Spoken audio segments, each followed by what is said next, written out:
Amen and amen. Sige, palakpakan po natin yung Panginoon. So yung ating pong text sa umagang ito, naupo mo na po tayo. Yan. Yan. So, muna po, no, napapasalamat ako sa ating Panginoon. No? I encourage to us, no, siguro, makinig lang po tayo. Kung meron po tayong mga busy gagawin, mamaya na po natin gawin. Kasi napaka-importante po ng ating pong pag-aaralan sa umaga na ito. Because tayo, itong topic na ito, madalas po itong ginagamit. Kinakatapat, hindi natin alam kung ano ba talaga ang tunay na kahulugan. Personally, pinag-aaralan ko yung topic na ito. Hindi ko alam ang ginagawa ko. Kakatay ko lang. Dahil matatapos na yung service. Tama po. Yun lang yung paalam natin, no? Pero mamaya po, ihimayin po natin yan. Meron po tayong dalawang theological themes na hahatiin. In verse 24 and verse 25, hahatiin po natin yan. Kukunin po po ito ng mabilisan na para hindi po kayo maligid, no? Kasi original topics po niya, is 1 hour, 35 minutes, and 56 seconds.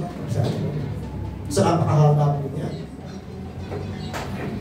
No? So, ang title po ng ating pong pag-aaralan sa umagang ito is yung kayang gawin ng Diyos o yung kakayahan ng Diyos. Pagka tinanong ba kayo, anong kakayahan ng Diyos ang meron? Malamang ang isasagot yung kaya kung iligtas ng Panginoon. Amen? Kasi yun naman ang ginawa ng Diyos, kaya kasi ng Panginoon para iligtas pa kayong lahat Tama po? Pero dito po sa Book of Jude, meron po tayong mga bagay na pag-aaralan na kung saan ang kakayahan ng isang buhay, ang banal na Diyos po, ay mayroong kakayahan na gumawa para sa ating buhay. So makinig lang po tayo, no? Ito pong text na to, ito po ay pumapatuloy po sa gawain po ng isang simbahan, kung tawagin po natin madalas is the doxology song. No? Pangwakas po na gawain ito, pangwakas na kanta sa isang gawain po. No? Bibigyan po natin pakahulugan kung ano po yung ibig sabihin ng doxology at yung tinatawag po na the benediction.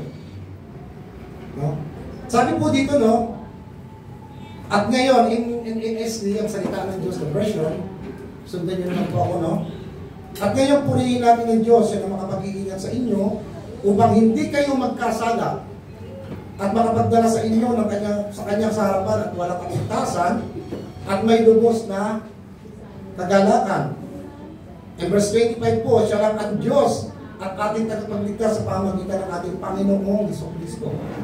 Sa Kanya ang kapurihan, karangalan, kadakilaan, kapangyarihan mula pa noong una hanggang ngayon, magpakailanman. Amen. No?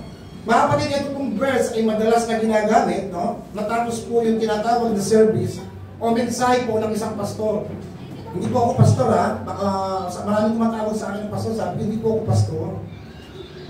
Manggagawa lang po ako, pinagkakatiwalaan lang po tayo ni pastor. No? Tumutulong lang po tayo kay pastor. No? Ito po yung mensahe na kung saan pag nakatapos po yung gawain, no? Sa isang mensahe, in anong sermon, message, ang tawag po dito is the benediction. Pagtatayo po si pastor dito, anong pin nyo kapag tinawag na ng presider? Tawagin na natin si pastor for the benediction. Ay, tapos na yung service. Kasi tumayo na si pastor No, ano po yung nakapaloob sa benediction na yun? Bakit tumatayo ng isang pastor?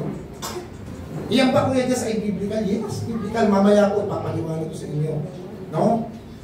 So, unahin po muna natin, ano ba ang benediction na sinasabi? Sabi nito, ang ibig sabihin ng salitang benediction ay yung pong pagbibigay po ng pagpapala. Diba? Sumainyo ang Diyos. God is with you. Pagpalain ang mga nagmamahal sa ating Panginoon sa Kristo. Nagre-release ng pagpapala to continuous blessing ng Panginoon sa atin. Ang Panginoon po ay continuous na nagbibigay ng blessing. Bakit kotse, bahay, asawa, maganda, damit? Yan ba blessing din na binibigay ng Diyos sa atin? No? Kasama lang siya, physically. No? Pero tunay po na pagpapala ng Diyos sa atin spiritually, peace of God, pag-iingat ng Diyos.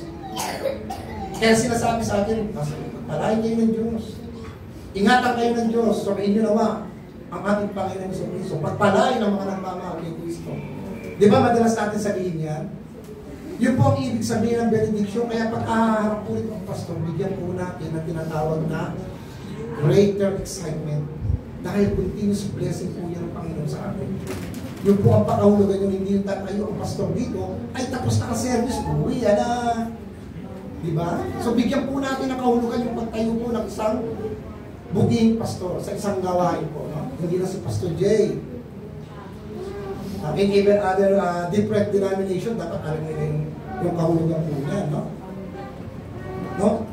So yun po ang ibig sabihin. So bakit po ang verse 24 and 25 kay Jude, bakit po madalas itong gamitin as a benediction? Kasi common madalas makita. No, actually, hindi lang ang Jude, mga kapatid, ang ginagamit dito. There are several passages in New Testament na meron po tayong mababasa dyan. No? Tuwing matatapos po, no? Example, tuwing matatapos po yung mga apostol sa kanilang liham, no? O aral na tinatawag, they will always end in benediction. Dahil po nais nila palakasin ang purpose to encourage the church yung hope na tayong lahat ay umaasa sa pagpapala ng Panginoon sa ating buhay. Na ang Diyos po ang magbibigay sa atin ito. Yun po yung encouragement.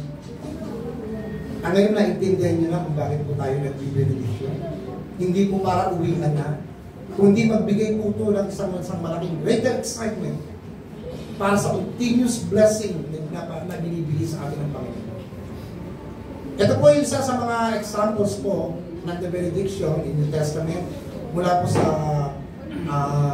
books ni Apostol Pablo. No? Pakibukas po sa 2 Corinthians 13 verse 11 and 13.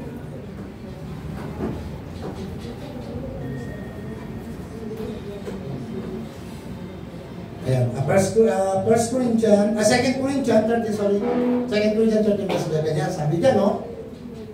Hanggang dito na lamang mga kapatid, at paalam na sa inyo, sikapin ninyo ang walang makita ang kapigtasan sa inyo. At sundin ninyo ang mga payo ko, magkaisa kayo at mamuhay ng mapayapa, nang sa ganun ang Diyos na pinanggagalingan ng pag-ibig at kapayapaan ay sa inyo. Magbatian kayo bilang magkakapatid kay Kristo, kinakamusta kayong lahat ng mga mananampalataya rito. Naway sumainyo lahat ang biyaya ng ating Panginoong Kristo, ang pag-ibig ng Diyos, at ang pakikipag-isa ng banal na Espiritu. No? So makikita natin mga kapatid, itong sulat ni Apostol Pablo, isa sa mga pinakamagandang example, no? After a long sermon and message sa isang gawain, yung tinatawag po natin the benediction. Ito po yung isang example po ng benediction. Tama po? No? Isang sermon na kung saan nagbibigay si Pablo ng pagpapala doon sa mga taong nakikinig sa kanya pagkatapos ng mahabang sermon niya. At yun din po ang ginagawa ng every churches sa panahon po natin ngayon. No? May the grace God with you. Diba? Pagpalain ang mga nagmamahal kay Kristo. Minsan pag nakikita mo yung kapatid mo, Brother Eddie, uwi ka na ba? God bless you. Di ba nag-release ka? Ingatan ka ng Panginoon. Ang kapayapaan ng Diyos ay nasa iyo. Diba? Tayong mga Kristiyano, ganyan po yung laging sambit ng ating bibig. Yung blessing na nararanasan natin sa Panginoon, patuloy na ibinabahagi rin natin sa iba. Amen po? No? Minsan, nagiging bukang bibig natin, nagiging lifestyle na natin yung gano'n. No? This particular benediction po, no? Dito sa binasa po natin, no? In the book of Jude, ito po yung nakakabit sa lesson ni Jude. Yung lesson niya, ha? Ito po yung patungkol sa pag-iingat sa mga mananampalataya. Kapag binasa niyo po in Jude chapter 1, beginning to 3, no? Pababa, ito po yung patuloy po sa mga false doctrine. Meron pong mga tao, sabi ni Jude, hindi nyo na malayan, may mga tao nakapasok sa inyo na nagtuturo ng lihis na gospel para sa pananampalataya ninyo. Nananaginip sila, isinishare nila yung panaginip nila na kalaswaan.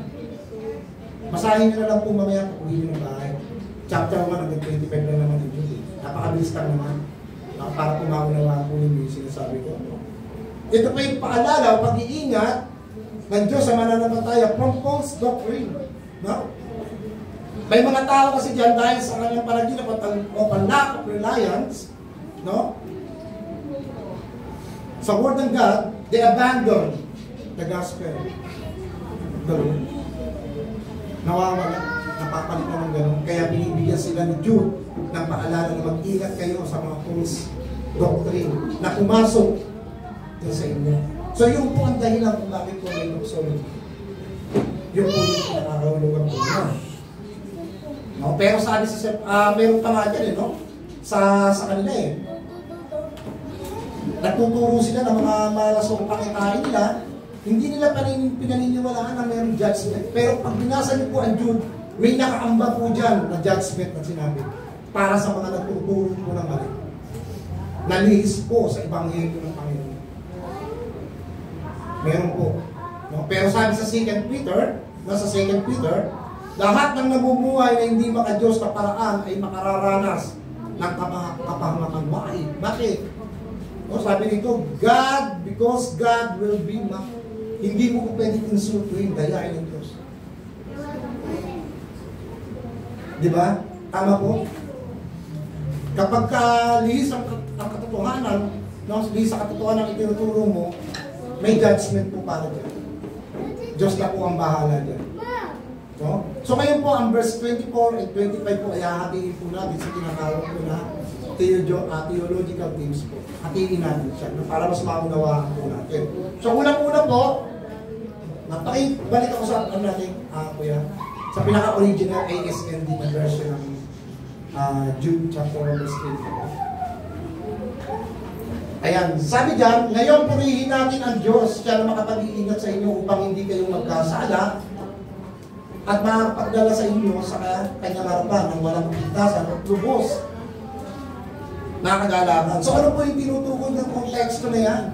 Yan po ay patungkol po sa abilidad ng Panginoon, kaya niyang gawin. Kaya nga di ba sa unang song, now unto him God is able. Ano ba yung God is able? Ano yung kaya niyang gawin? Di ba? So ang verse 24 po ay tumutukoy po sa abilidad o kakayahan ng Diyos. And verse 25 naman po, ito naman po ay tumutukoy dahil sa abilidad ng Panginoon na uuwi po saan? Sa kapurihan. Kaya mayroong majesty, glory. Yun yung sinasabi ni Jude. Mamaya po dadaanan po natin yan. No? So yun po yung abilidad ng Diyos. No? So verse 24 po yung tumutukoy sa abilidad ng Diyos na dapat maintindihan in every churches. Sa song na ating kinakanta palagi. Kaya nga natin kinakanta yan eh. Dominion and majesty, magdamay forever. Binabalik po natin sa Panginoon yung kapurihan. Why? Kasi yung abilidad niya, yung kakayahan niyang ginawa sa'yo, Reggie. Amen po? Amen po. So dalawa na po, may nalaman na po kayo. So abilidad at saka yung tinatawag na kapurihan. Nauuwi po tayo sa papuri dahil sa abilidad na meron ang Diyos at kung ano yung kaya niyang gawin sa buhay ng isang tao. So ito po yung kanina sinasabi ko, no? So ang verse 25 po ay umuwi sa kapurihan sa Diyos. Kaya po ang doxology, kapag ka nagdo-doxology po tayo, uulitin ko po mga kapatid, makinig po kayo ha. Pagka nagdo-doxology po tayo, magkaroon tayo ng tinatawag na greater excitement sa kahulugan ng kantang yan.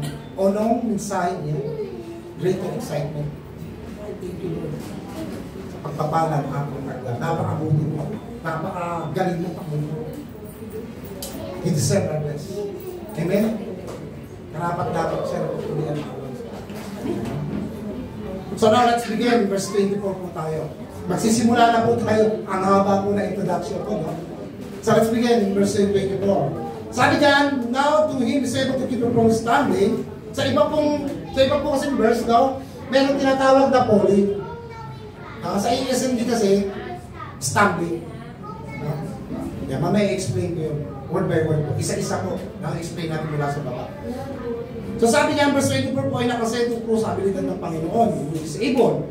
Diba? Now, two things po yung ating pwedeng matutunan dito. So tanong, ano ba ang kayang gawin ng Diyos? Ano ba ang kakayahan ng Diyos? Diba? Ano ba ang kakayahan ng Diyos? So, buksan po natin sa Romans chapter 16, verse 25 to 26. Pasuyo lang po, Kuya Kai, Kuya Evan. Buksan po natin sa Romans 16, 25 to 26. Ano ba yung kayang gawin ng Diyos? Sabi niya, purihin natin ang Diyos na siya makapagpapatibay. Sabi ni Paul, purihin natin ang Diyos na siyang may binabanggit, di ba? Na siyang makakapagpatibay ng pananampalataya ninyo. Ayon sa magandang balita na ipinangaraw ko sa inyo, ang magandang balita tungkol kay Yesu Cristo ay inilihim ng matagal na panahon. And verse 26, pero inihayag na ngayon sa pamamagitan ng mga sulat ng mga propeta. Ito'y ayon sa utos ng walang kamatayan Diyos para sa lahat ng tao ay sumasampalataya at sumusunod sa Kanya. So dito po makikita po natin kung ano po yung kayang gawin ng Diyos. Ang Diyos daw po ang makakapagpatibay ng ating pananampalataya. So kung gustuin ng Panginoon na itanim ang Ebanghelyo sa buhay mo, kayang-kaya po gawin ng Diyos yan. Maniwala kayo hindi. Kayang-kayang itanim sa puso't isipan ninyo yung Ebanghelyo. At siya rin po ang magbubukas ng puso't isipan ninyo para maintindihan ninyo yung Ebanghelyo na yan. Itong gugustuhin ng Panginoon. May privilege at tao. Minsan nalaman na yung katotohanan, ayaw pa rin tanggapin. No? Kaya sabi rito, man cannot receive the gospel. Sabi ito, man cannot accept, man cannot accept the gospel apart from the grace of God. Man cannot receive the gospel unless the God the Father revealed back to him. Para kanino? Through Jesus Christ. Kaya i-reveal sa inyo. Sa atin na-reveal, di ba? Through Jesus Christ. Kung gusto rin po ng Panginoon yan. In Romans 11, chapter 23, sabi niya sa Romans 11, chapter 23, sa book ni Pablo, at kung hindi na magmamatigas ang mga Hudyo kung sasampalataya, ikakabit din muli sila sa puno dahil kaya itong gawin ng Diyos yung kakayahan ng Diyos. Alam po natin sa book, sa Bible, ang nagpapasakit po ng ulo ng Diyos ay ang ano? Ang mga Hudyo. Sakayin po ba kayo? Isang halimbawa po dyan kay Moses. Nung inilabas sila mula sa pagkakalimid sa Ehipto, nagutom sila, pinaulan na sila ng mana. Nauwaw sila, naglabas ng tubig na parang daloy ng river. Sobra-sobra yung binigay sa kanila, nakainom sila. Nung nakita nila na napaparating na yung mga sundalo ng mga Ehipto, Moises, dapat hindi mo na kami linalis dito sa Ehipto, dito nakakatulog kami nakakain, dito inilibig kami sa disyerto. Nakita na nila ang kapangyarihan ng Diyos sa pamamagitan po ng lingkod na si Moises. Nung hinati yung dagat, literally nakita nila. Nakatawid sila sa kabilang ibayo. Pagkatapos po noon, nung ibinigay ng Diyos ang tipan kay Moses, Moises, bawa na. Nagkakagulo na ang bayan mo. Sumamba na naman sila sa Diyos-Diyosa. Sa panahon natin, kung makikita mo nabiyak ang dagat ngayon sa pamamagitan po ng isang lingkod na Diyos, hindi ka mabamaliniwala sa Diyos.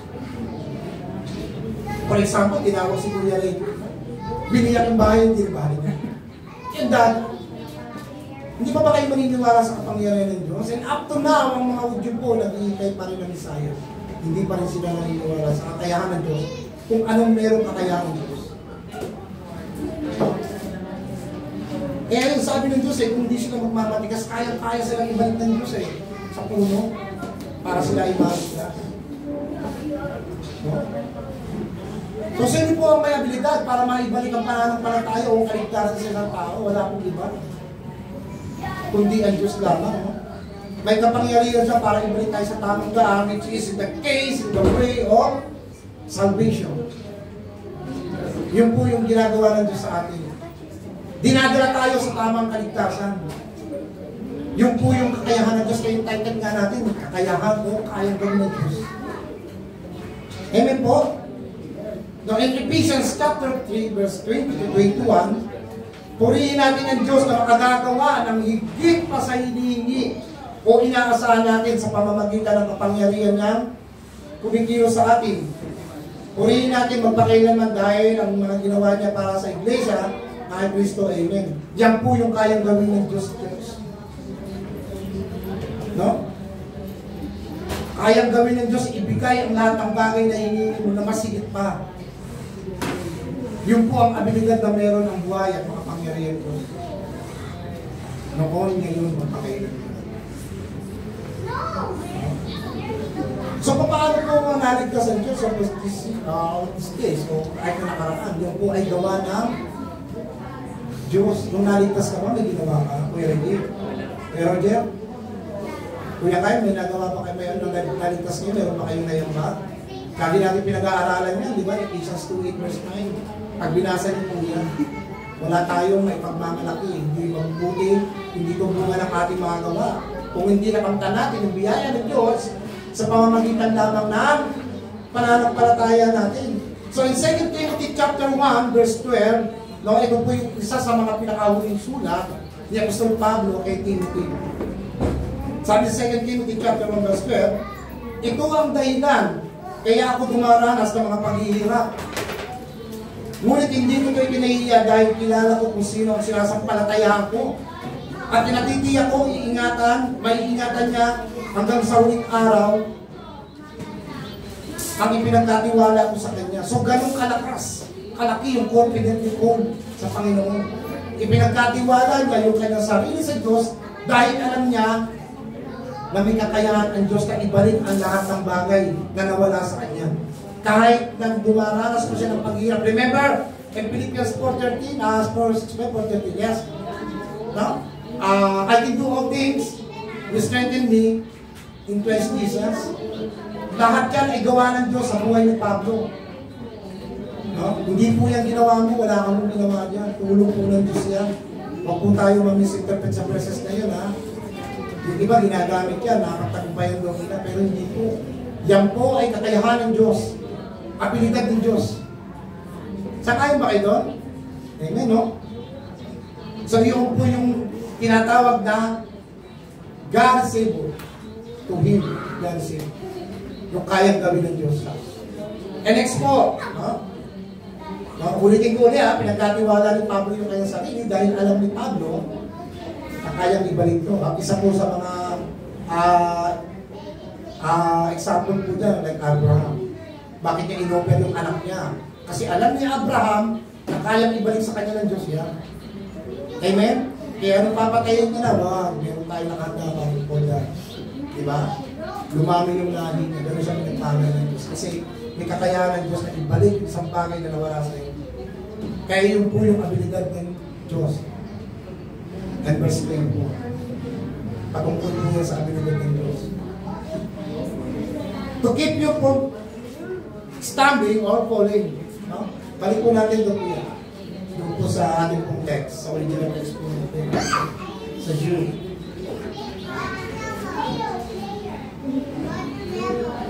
Sabi dito, no, to keep you from falling or stumbling sa conversion. So pag sinabi mong falling, stumbling, hindi po ito yung naglalakad ka, bigla ka natisod. O bigla ka na lang nadulas.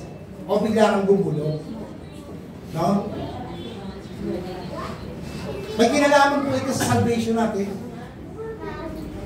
God will protect us. No? Sa Greek word po yan, kapag nabinasa niyo po yan sa Greek word, wala akong word na. Susulat ko sana eh. Kaya sulat na lang po natin. Sa Greek word po, no, yung stumbling po na tinatawag, or falling,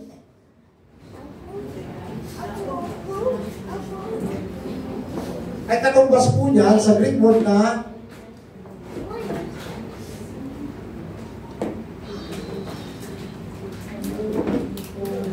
pulaso. Pulaso. Ang ibig sabihin po ng pulaso is to guard you.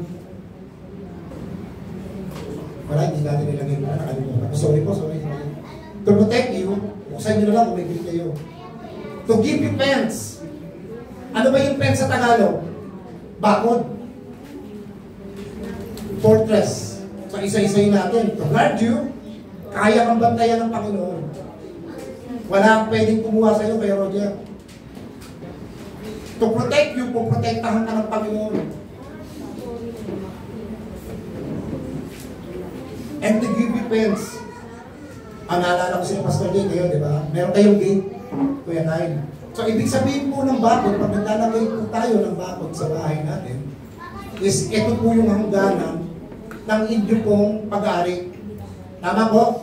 Na kapag ka may pumasok po dyan na outsider, may tuturing po tayong intruder or outsider. So, pwedeng gawin ng owner ng bahay ang isang hindi magandang sitwasyon sa iyo kasi outsider ka, hindi ka nagpaalam. So, ganun po yun Diyos sa atin. No, kapag ka po tayo ay pinagtatakang agawin yung sa atin, binabakuran tayo ng Panginoon, hindi ka pwedeng pumasok. And fortress, ang tawag po sa fortress is yung ating kublihan, o yung sa Tagalog po, yung kuta. Katulad po ng isang agila, di ba, yung kanyang anak lagi sa ilalim ng kanyang bagbis. Kapag ka may pumunta mga predator dyan, kailangan nyo muna akong patayin. Talunin bago nyo makuha yung anak ko. Now, yung sinasabi po dyan na from stumbling or falling, yan po sa Greek word is pulaso, is meaning po yung salvation po ay hindi na po kayang muli sa inyo. Dahil ang Panginoon po ang nagpo-protect. To keep you from falling or stumbling. Di ba kinakanta natin yan? Pero hindi natin alam kung ano po ito. Ngayon po alam niyo na. Ganun po ang Diyos may kakayahan sa atin. So naiintindihan niyo pa yung ibig sabihin? Kaya pakialam mo muna, tingin mo muna.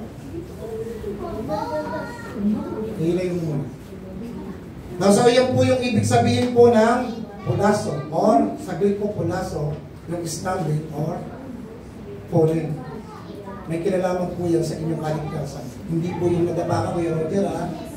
Oo, English po rin, nadapa ka. Pero yung yan po pag sa Greek word, kasi original po kasi ng Bible sa Greek. Nung meron silang sinasabi dyan, at pagka-translate sa panahon natin yan, hindi natin naiintindihan, which is kailangan natin bumalik yung original manuscript, which is the Greek. Amen po? Yan. Tama po ba? Yan. So yan po yung, tama no? Tama pulaso, no? Tama ba yung pronunciation ko, pulaso? Tama po. So ayan, ang dami po definition, no? To watch, to give, to guard, to watch, and every eye upon, there's the skin, no? Ang dami, no? To guard, the care, take care, the violence. Diba? Ang dami. So yan po yung ibig sabihin ng stumbling or falling. So, balik na naman tayo sa kabila, no? To make you stand and blameless. To make you stand, diba? Blameless. Kinasama natin. Isa. So, isa-isa po natin para mas maintindihan po natin. No? Pagka kinakanta po natin itong song na to, at least alam nyo na yung ibig sabihin. No? So, ano po ba ibig sabihin na to make you stand? No? It means sumarap sa Diyos. Kung saan po magaganap ang pagharap natin sa Diyos, to make you stand, o yung sa ibang version naman, to present you. I-present ka. To make you stand, tatay mo ka. Yan po ay patungkol po sa pagharap natin sa Panginoon, mga kapatid. No? Sa araw po ng paghuhukom, no? Tandaan po, makinig po kayo lahat. Sa araw po ng paghuhukom, ang bawat isa po sa atin maganda at hindi maganda po yung ginawa natin. Lahat po tayo ay mananagot po sa Panginoon. Eh, kala ko ba kung Diyos walang judgment sa mga pinili ng Diyos? Hindi pa ako tapos eh. No? Tapusin natin. Tandaan po natin, yung sinasabi to make a stand, the blameless, yan po ay may kinalaman sa huli kong pagharap natin sa Panginoon. Hindi judgment. Pero ang kagandahan po rito, mga kapatid, no? Taas ang kamay yung tunay na anak ng Diyos, yung kumilala sa Panginoon, tumanggap, nakaligtasan. Taas po yung kamay. Yung tunay po. Yan, so may mga pangilalunan yan. Ito po yung kagandahan sa ating mga kapatid, no? Kapag ka po tayo humarap sa araw ng paghukom, tayo po ay may tuturing na malinis, matuwid, walang kapintasan sa harap ng Diyos. Bakit? Because of the blood of Jesus Christ. In 1 Corinthians chapter 1 verse 30, nung nakipag-isa kayo kay Kristo, kayo i-justify kung walang sana, binanal, at iniligtas yung redemption, tatlo. Kaya kapag nag-judgment na, tayong mga nagmamahal sa ating Panginoon, sa harap po ng Diyos tayong lahat po ay ano? Malinis, walang kapintasan, blameless. Sakayin ba kayo? Parang wala ah. Sakayin ba kayo? O medyo nilalamnam nyo na kayo, hindi makasalita. Hindi, alam niyo mga kapatid, no? Dapat po tayo, alam po natin yung kaligtasan natin. No? Kailangan hindi tayo dyan. No, yun po yung kagandahan, kakayahan ng Diyos. Na kapag humarap ka na sa paghukom, ikaw ay tuturing ng Diyos na malinis, walang kapintasan, walang bahay. No? In Romans chapter 5, verse 1, kaya ngayong itinuturing na tayong matuwid dahil sa pananampalataya natin sa ating Panginoong Jesucristo, mayroon na tayong magandang relasyon sa Diyos. Kung binabasa ko po itong verse na to, mga kapatid, hindi po kasama sa outline. Kasama po siya sa outline, but hindi po ito masyado na-explain. Pero nung binabasa ko po ito, may bagong revelasyon pong binigay sa akin ng Panginoon. Hindi po yung skill po sa ini-expand lang po natin. Ito, basahin po natin ha. Lalapit na ako. Ano po napansin niyo sa verse na yan? Makapansin niyo. Meron kayo napansin? Sabi dyan, no, kaya ngayon itinuring na tayo ng Diyos na matuwid eh. Dahil sa pananampalataya natin sa Panginoong Jesucristo, mayroon na tayong magandang relasyon sa Diyos. Ano napansin niyo?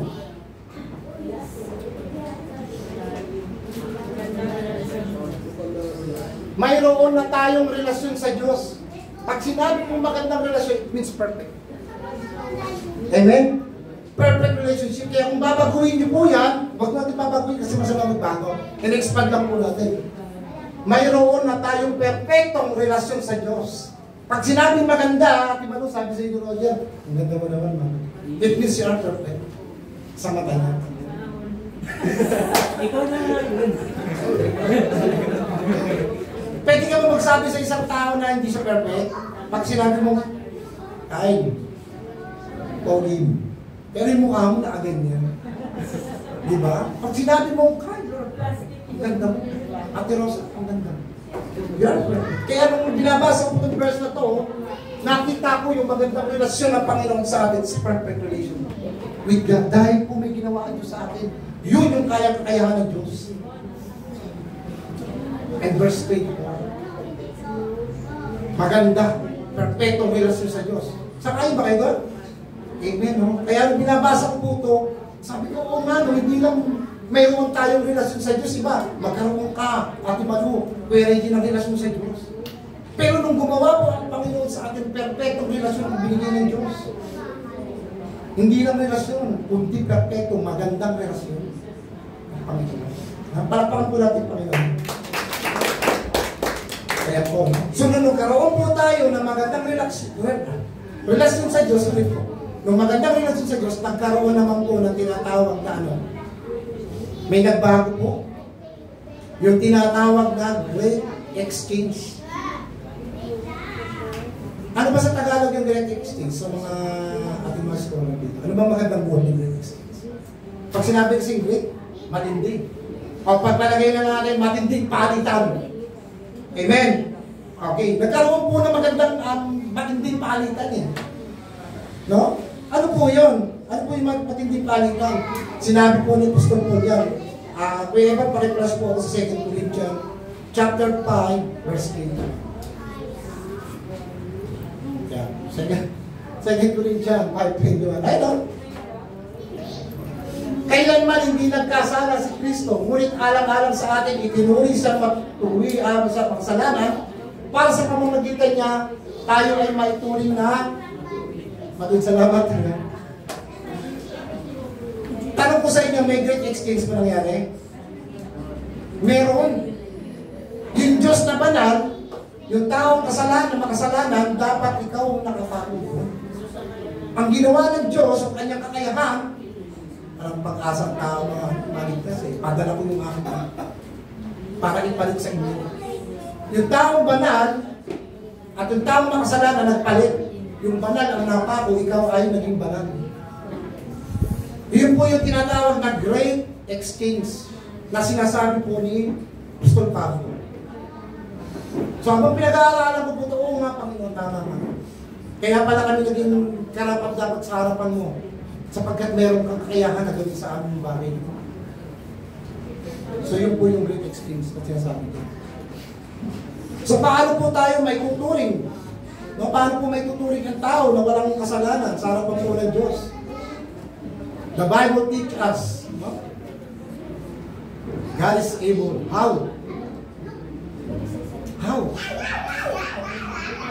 Through Jesus Christ, our Lord and Savior. Doon po tayo naging banal, malinis sa harapan sa pamamagitan po ng kanyang kaisa-isang anak. God is able to save you. God is able to make you blameless. So ano po ang magiging resulta nyo? Kung ikaw ay niligtas ng Diyos at ikaw ay nilinis na ng Diyos, so ano po ang magiging resulta nyo? Yun po yung tinatawag na great joy. Yung kinakanta po natin. With great joy. In verse 3-4. So saan po yun? Ano po yung sa ibig sabihin ng great joy? Saan naman po yan? No? Meron ba? Sa James po kasi ito, no? Sa akin po kasi ASN dito. Yung salita ng Diyos. No? Ang sabi niya sa exceeding is a great joy. So ano po yung ibig sabihin niya binabanggit yan, no? Sa lahat po na sinasabi ko, one day po, yung judgment. Yung kagalakan po sa judgment po natin yung makikita.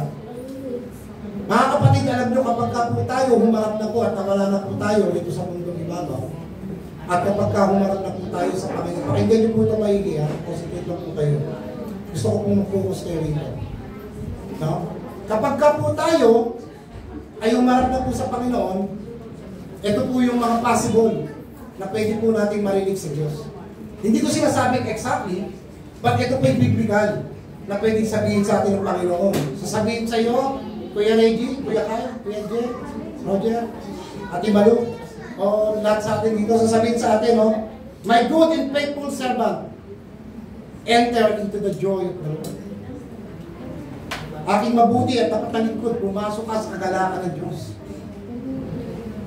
Tanungin ko kayo, kung ganyan ba maririnig sa Diyos, malulungkot kayo? You have a joy. Diba? Good faithful servant, when you enter into the joy. Pumasok ka sa kahayaan mo, sabihin sa inyo. Pumasok ka sa kagalakan mo. So it means, sa kagalakan ng Diyos ay walang katapusan. Pag napunta ka po doon. Diba? Bakit po? Because you are granted to enter to the kingdom of God. Karapat-dapat ka because of the blood of Jesus Christ. Pag makasalanan ka, hindi tayo karapat-dapat. Hindi tayo tatanggapin ng Diyos Ama. Ang nakikita po sa atin ng Diyos Ama, yung ginawa ng kanyang anak, para po tayo ay maging karapat-dapat to enter the kingdom of God. Sabihin niyo sa kapatid niyo, you are granted. Sige po, sabihin niyo, you are granted. Karapat-dapat ka. Yun po yung ibig sabihin niyo. So sa verse 24 po, ano makikita kayo ng I am able? Lord, I can preserve myself. Meron? Wala? Wala. Bakit? Wala ka naman nagawa eh. Kaya mo bang may magawa ang sarili mo? Kaya mo i-preserve ang sarili mo? May magawa ang sarili mo? No. Wala eh, no? It begins with Him. Diyos lang po. Diyos lang po ang pwedeng gumawa po niyan. So anong ibig sabihin po? Sa salitang ang Diyos lang ang kayang gumawa. Yan po ay tinatawag ng monergistic. No? Pasensya mo po kasi sulat ko ka. Yan. Tama ba Diyos? Monergistic pala. Sorry. Letter M po yan. Tapos letter M. Monergistic.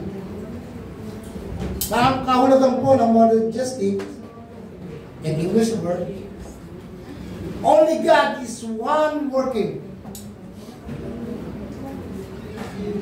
Diyos lamang ang gumawa para sa kaligtasan ng tao. Ano yun? Sige. Akala ko, yung Holy Spirit. So yan po, only God, the one who working, ang Diyos lamang po ang gumawa ng kaligtasan. So tanong muli sa inyo, may nagawa ba kayo? May naambag ba kayo? Wala. Kaya ang tawag po dyan is the monergistic. Or monergism. Yan po yung kaulugan yan. So mga kapatid, alam namin ang Diyos lang, bakit ang Panginoon to present you, blameless you. So sa araw po ng pag-uukom, ano po yung dapat natin maging response sa araw na yun?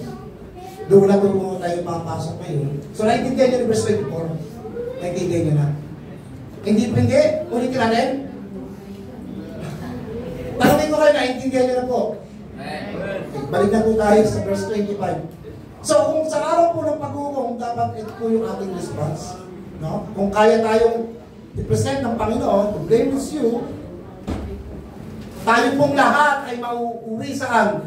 Dahil sa kapurihan ng Diyos, sa abilidad ng Diyos, tayo po ay mauuwi sa kapurihan. Kaya yung verse 25 po, in English, wala kang ASND. Hindi English po. O sige, the only wise God, our Savior, be glory and majesty. Dominion, power, meron pang authority ito eh, no? Sa ibang version, may authority. But now and ever and ever. So anong tawag yan? Kapurihan po sa Diyos. Dahil may abilidad ng Diyos, ibinalik ni Jude yung kapurihan sa Panginoon ng verse 25. So yun na po, nakuha niyo na po yung theological themes natin. Nakuha niyo na. Kaya pag nakikita niyo na ang Jude is abilidad, kakayahan, and second is kapurihan na sa Diyos. So makukuwi po tayo sa kapurihan. No? Siya lang ang Diyos at ating tagapagligtas, pamagitan natin Panginoon Kristo, sa Kanya ang kapurihan, karangalan, kadakilan, kapangyarihan mula pa nung una hanggang ngayon magpakailanman. Why? Because He is able to save to present you righteous po. Sa araw po ng pag-ukom, mag-uwi po tayo sa kapurihan. So bilang pag-ulit po sa Diyos, mayroon pong tinatawag na recognition. So ano po yung recognition na sinasabi po nito? Ano po ito at alin? Is the only one our God, our Savior. So alam po natin na isa lang ang Diyos Ama. It's God the Father. Isa lang po ang Diyos. Minsan lang po nabanggit yan sa book of Isaiah and Hosea. Iisa lang po ang Diyos Ama. Pero ang kagandahan po dito, ang Diyos Ama po ay may tatlong persona na dapat po maintindihan ng every churches. Banggitin natin yung tatlong ito. Malapit na po tayo matapos po kayo pa gano'n. Naiinip na po ba kayo? Hindi ba naman, no? So ito po yung recognition, no?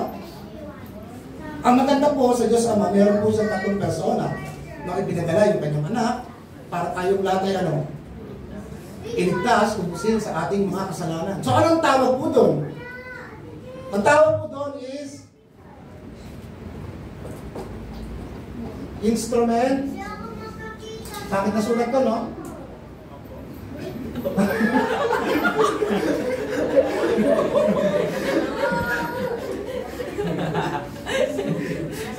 Ang tawag po diyan is the instrument of agency.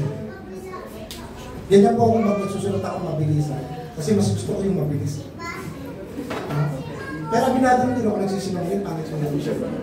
Kailangan makunin ko si Ken dito, taga sa Ero. Pakabayaran po sila. Sorry po. Ang tawag po diyan, ang pinadala po ng Diyos ang kanyang anak, yan po ay tinatawag na instrument of agency na dapat po natin maintindihan. No? In other words, ang instrumento po ng Diyos para po tayo ay makaranas po ng kaligtasan ay sa pamamagitan po ng ikalawang persona. Sino po yun? Jesus Christ. Kaya po tinawag na instrument of agency. Sorry po sa mga ating pong media kasi hindi ko na-i-plus dito, hindi nyo naintindihan. Intindihin nyo lang yung sulat ko. No? Yun po yung tawag dyan. Yung kanya pong bugtong na anak. So nakita natin, dito sa bagong tipan, no? Sabi nito, may tinuturo ang bagong tipan. Sabi nito, we go to the Father in prayer. Di ba tinuruan tayo kung paano magdasal sa ating Ama na nasa langit? No? Sabi nito, we go to the Father in prayer, we close the prayer to the name of Jesus Christ. Yung po yung pangalawang persona. No, kaya huwag kayong magtataka kanina, binanggit ko, isa lang ang Diyos, kasi di ba ako tapos nun. No? Yung po, at tinatawag na instrument of agency, naligtas tayo dahil sa pangalawang persona. Eh, paano naman yung Holy Spirit? Di ba? O, pero sino nagbibigay sa atin ng wisdom at nais natin para may pag-pray natin ng mga kapatira, pangailangan natin? The Spirit of God. Through the Holy Spirit. Ang banal na Spirit po ang siyang nagpamagitan sa atin. No? So, let's open the verse po yung Romans 8, chapter 26. Malapit na po tayo mga kapatid, dalawa na lang. Tatapusin lang po natin yung 24 and 25 para po mas maliwanag po sa atin. Yeah. Sa Romans 8, chapter 8, verse 26, sabi dyan, tinutulungan tayo ng banal na Espiritu sa kahinaan natin. Hindi natin alam kung ano ang dapat natin ipanalangin. Kaya ang Espiritu na rin ang namamagitan sa Diyos para sa atin sa pamamagitan ng daing na hindi natin kayang sabihin. Nakakalungkot ng mga kapatid in other denomination, outside this church, and different denomination. Ito pong verse ng Romans 8:26 ay ginagamit po ito bilang speaking of tongues. Daing, rolling. Hindi maintindihan kasi may banal na Espiritu. Yan yun eh. No? May daing kasi sinabi dyan. Yung mga bagay na hindi mo maintindihan. May banal na Espiritu na binanggit. Yan daw yung speaking of tongues. Sorry po pero yan po yung iba. Diyan po sila nakabase. Kung babalik po kayo, no? Kung babasahin, kasi meron ng groanings eh. No? Yung daing na hindi maipaliwanag daw. Kaya ang nangyayari, ang konteksto nila rito is the speaking of tongues. No, alam naman natin, ang tongues, pagka nilagay dito sa Greek word yan, ang lalabas po dyan, other language. Ibang lingwa, yan po yung Greek word ng tongues. No? Yan po yun. Pero kung babasahin niyo po yung Romans 8, chapter 18 pababa, patungkol po ito sa creation. No? Sa creation po, yung the nature of creation God na puno na, pain and longing. Kaya may daing. Patungkol po sa nature, kayo lang ko magbasa mamaya pag-uwi nyo. Romans 8:18 pababa. Hindi po ito speaking of tongues. So nakakalungkot, may mga nagtuturo ng ganyan, kasi may daing may spirit. Hindi maintindihan. Kalalangin tayo, hindi natin maintindihan. So wala pong speaking of tongues yan. Yan po ay patungkol po sa nature of creations. Buong kalikasan. Yung creation po. Yun po yung text ng binabasa natin. Kaya minsan may dumadali, may umiiyak dahil sa mga nararanasan natin. Diba? Minsan nga tayo mga Kristiyano sa ganda ng creation natin, napapaluha tayo, diba? Pag napunta ka sa inyo, perfect yung mga. Diba? Pero ito po yung context po niya, is patungkol po ito sa kalikasan, yung nature po. Ha? So, bisa kapag pinapanalangin natin yung isang kapatiran, naisip natin, yan po ay udyok sa atin ng banal na Espiritu, ganun po kumikilos yung banal na Espiritu sa ating buhay. Kapag kami pangangailangan tayo, ang banal na Espiritu po ang siyang nag-lead sa atin to pray this person. Pag may bahin ang pangangailangan ng ating mga anak, di ba? Aating ka ng church, magsisimba tayo, pupunta tayo dito. Ang gusto talaga kumating. It's the Holy Spirit. The works of the Holy Spirit. Yun po yun. So dito po, si Jude po kasi meron siyang binanggit na 4 nakapurihan sa Diyos. So hahatiin lang po natin, di ba nahatiin na natin, tapos sa tayo sa verse 24, sa 25 po. No? Dito po may 4 pong kapurihan na sinabi si Jude. Sabi ko sa song na binanggit natin, pakibalik po ako po yun sa ano. Ayan. Ayan. Ito po. Be glory, be the glory and the knowledge, dominion, and authority, di ba? Ako katyo, kantay, di ba? Okay. Be glory. No, ang katumbas po ng salitang glory is, honor. Or yung tinatawag natin karamalan. ibinabalik natin sa Diyos. Dahil sa maabilidad, may kakayahan, ibinabalik po natin ang karangalan. Yung big glory, ang katumbas po niya is honor to God. And number 2 po, majesty. Pag nanood po tayo ng mga classic movies, kamahalan. Diba? Ganyan eh. Diba? Kataas-taasang Reggie, kataas-taasang Jerome. Diba? Lupit, no? Majesty. Ganyan yung sinasambit sa mga lumang pelikula. Pero sa atin sa Diyos, ang majesty po ay kamahalan, kataas-taasang. Bakit po? Bakit po natin ibinibigay ito sa Diyos?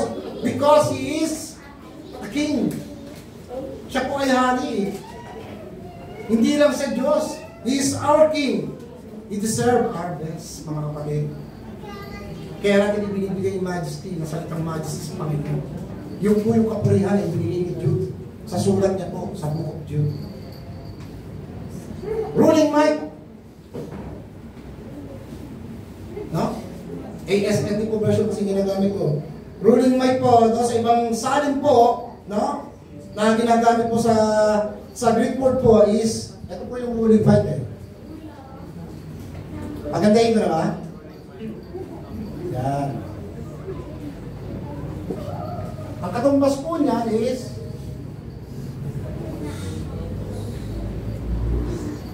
Kratos or Kratos.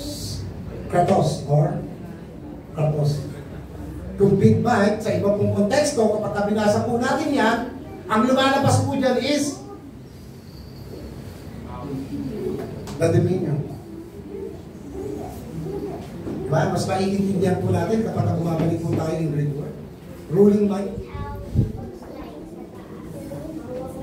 No? Yan po sa ibang konteksto po is dominion. May kapangyarihan sa konteksto na yan. No?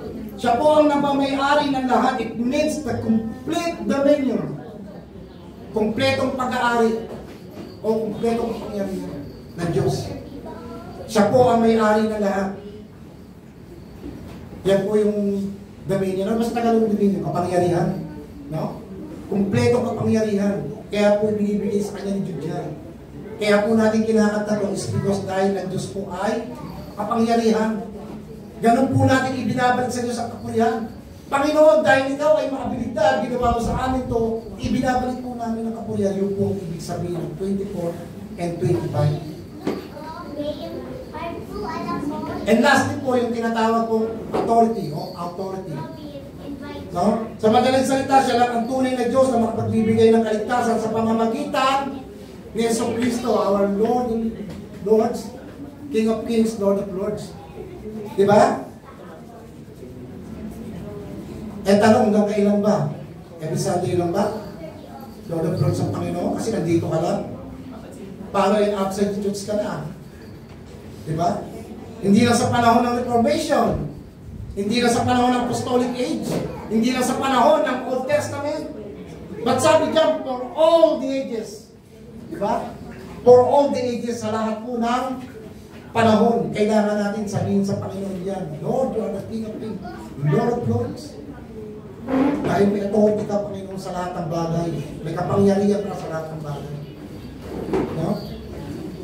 So dapat po natin papurihan ng Diyos, no? Hindi po temporary, but eternal, mga kapatid. No? Si Juan po, nung inakyat po siya sa langit, ano po yung nakita niya? Diba? Nakita niya yung mga anghel, day and night, nagpupuri po sa Diyos. Pakitain niya sa Revelation. Even the Revelations 4 and 5. No, sabi rito, forever and ever, they worship the Lamb na nakaupo sa kanyang trono. Nakita ni Juan yun. E boring pala doon, kasi gagawin pala natin mga kapatid, magpupuri lang pala tayo. May gadget ba doon? May kotse ba doon? May libangan ba doon? Eh kasi everyday in night, nakita nagpupuri, di ba? Alam niyo mga kapatid, no? Sa ngayon hindi natin nakikita yung perfect beauty ng Panginoon.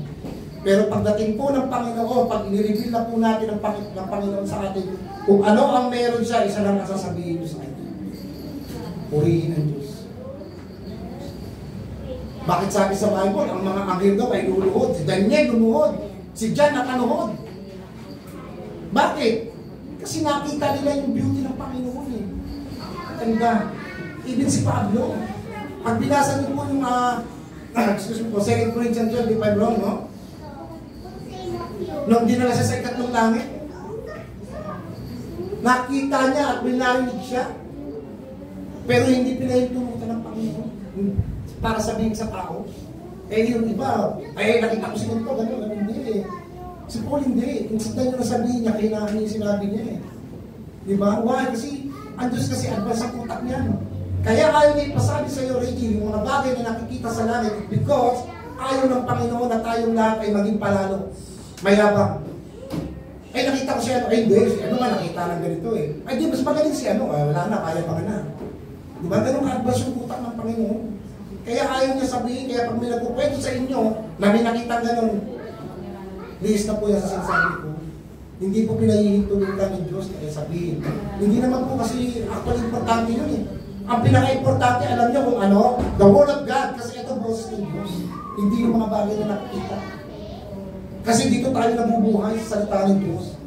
Diba? Kaya pag nakita mo ang Diyos in the future, mapapanood ka. Meron pa nga din, 4 and 20 elders, kneel around your throne, casting your crowns at your feet. Ibig sabihin, yung kanilang crown, inialay nila sa Panginoon. Dumuhod sila sa Panginoon. Inialay nila yung mga bagay na nakuha nila because dahil gusto nilang sabihin, hindi kami dapat dito naligtas kami dahil sa biyaya mo ng Panginoon. Ikaw ang dapat na pulipin.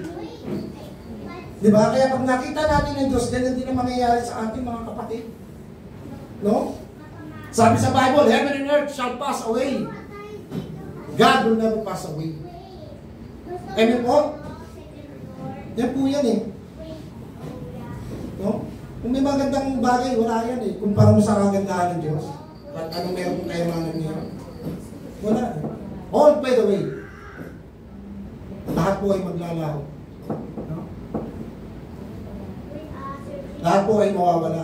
Pero ang Diyos po ay God will never fade away. Tandaan po natin, kung naghahanap ka ng cellphone sa langit, pasigit pa dyan, ibibigay ng Diyos. Nakagandahan na hindi mo pahihinayangan. Ganun po kagaling ang Diyos. Kasorpresa ang Diyos. No, kaya nga mga kapatid, no, sa oras na ito, no, assurance na is that this verse is very clear para pa sa atin. No? Naintindihan na po natin yung pong verses na sinasabi ni Jude. Kaya po tayo nanatili sa ating Panginoong Kristo. No? Kaya minsan hindi po tayo tumatanggap ng ibang katuruan para hindi po tayo maligaw. Kaya binabasa po natin ang isang chapter, isang verse, isang passage ng verse by verse para po mas lalo natin makikita. Amen po kayo rin. Okay. Alright. So mga kapatid, no?